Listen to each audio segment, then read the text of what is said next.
Yeye aligombana tu na baba yangu. Nani? Mama. Aligombana nani? Na baba.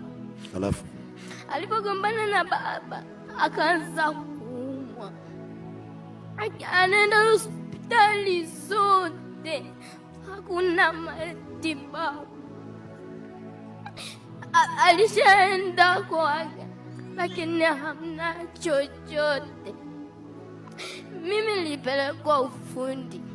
Nilipofikia hizo habari nilikosa hadi nguvu, yani nilihisi ni mtu ambaye nakufa. Lakini mamangu alipiga simu akaniambia, mwanangu, rudi nyumbani, njoo, mimi mamako nakufa. Nikabidi niachane na ufundi.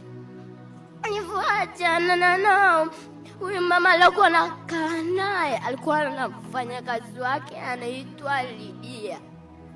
Lydia alilia sana, nikamwambia rafiki yangu lazima niondoke, ni roho ya mamangu. Iliniuma sana lakini nilibidi niondoke. Nakuja nakutana na bibi.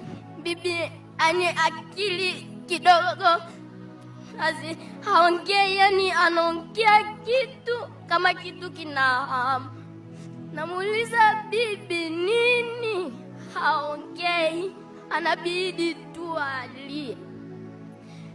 Tukasikia ile kongamano la Arusha.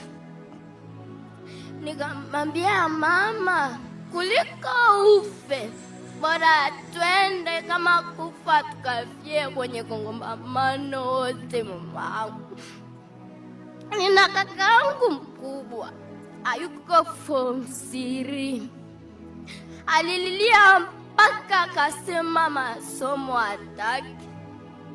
Alibidi baba yake apigiwe simu.